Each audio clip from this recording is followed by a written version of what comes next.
ndook yi rek te xam ne ñoo bokk bëgg-bëgg yal na ñu yàlla defal jàmm ak salaam. Merci beaucoup. Honorable Abdoulaye Tall, vous avez la parole. Honorable Amadou Diallo se prépare. Adama Diallo, autant pour moi. Honorable Adama Diallo.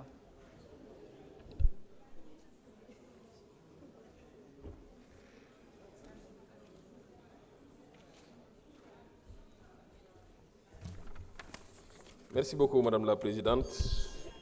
Monsieur le ministre de l'Intérieur et de la Sécurité publique, monsieur les collaborateurs du ministre, chers collègues, maa ngi leen di nuyu di leen baalu àq ci weeru koor gi di ñaan yàlla nangul ñu sunu koor di ñaanal waa administration bi également ak forces de défense et de sécurité yi nekk fi ànd ak ñun ci liggéey bi.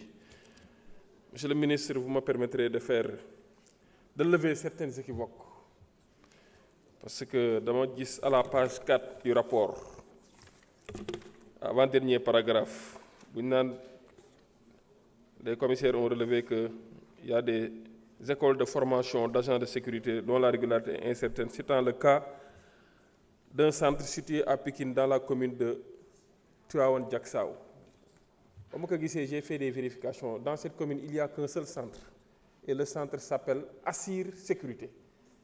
Et c'est une école qui est en règle avec l'administration et notamment avec le fisc. Loolu dama bëggoon ma leeral ko parce que bëgguma amalgame am ci.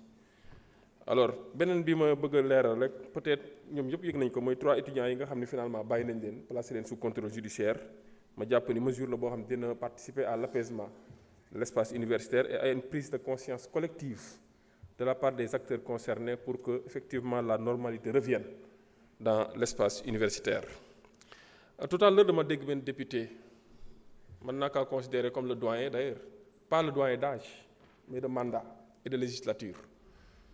Mu wax ba ni monsieur le ministre de l'Intérieur damaa bëgg nga libérer étudiants yi yoo xam ne une procédure judiciaire déjà pendante la. Comment on peut interpeller un ministre de l'Intérieur naka libérer leen pour quelqu'un boo xam daanaka code de procédure pénale bi fi jaar voté na ko, code pénal modification yi am yëpp ci loi yi concerne la procédure judiciaire voté na ko tax xamul ni ministre de l'Intérieur n'est pas le directeur d'une enquête judiciaire, c'est le procureur de la République.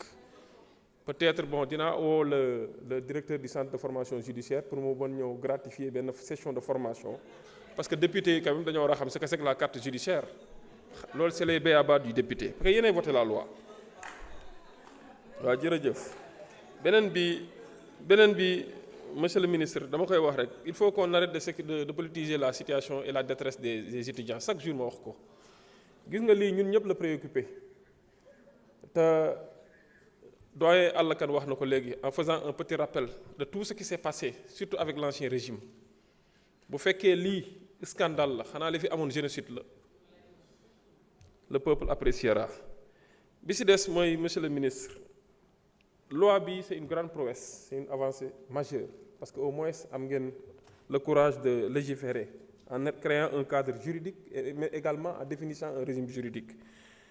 Mbirum agent de sécurité yi de sécurité privée yi je pense que il faut que tamit ñu am benn sensibilisation bu ci topp parce que sécurité xam nga dafa xaw a jaloux.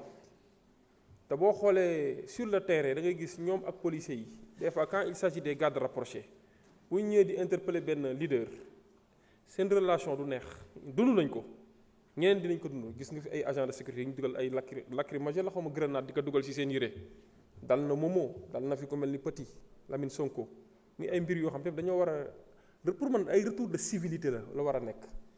Des secteurs complémentaires mais pas ay ennemis di se regarder comme ay cieux de faïence.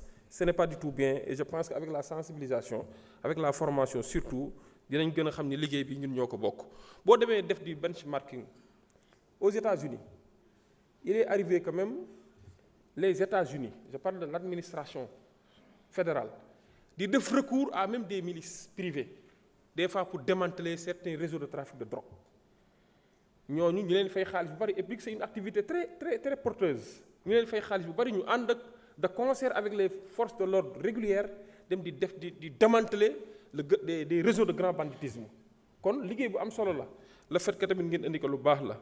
Beneen bi mooy sécurité sociale bi dama koy wax chaque jour en commençant par les ASP. Je salue au passage mon frère le capitaine Touré. ASP yi li ñuy fayeeku c'est pas digne, c'est indigne d'un agent. d'autant plus que ñoom c'est des agents de l'État war nañoo gën a apitoyer ci seen sort gën leen a mën a dimbali parce que tamit 90 000 francs pour un père de famille des fois am na suñu am ñaari jabar très sincèrement ñu wax ci beneen bi mooy fi may jeexalee mooy sécurité privée bi dañu fexe ba insister bu baax ci seen sécurité sociale am na ñoo xam il abuse et il y a des sociétés étrangères yu mel ni ay Phoenix ak ay Sagam boo ko comparé ak sociétés yi ne fii sur place mais monsieur le ministre il faut que ñu gën a dooleel ñi nga xamante ni malheureusement temps bi. merci beaucoup président mais 3 minutes nga ma jox wala 5 minutes. 5 minutes lañ la jox. merci beaucoup président.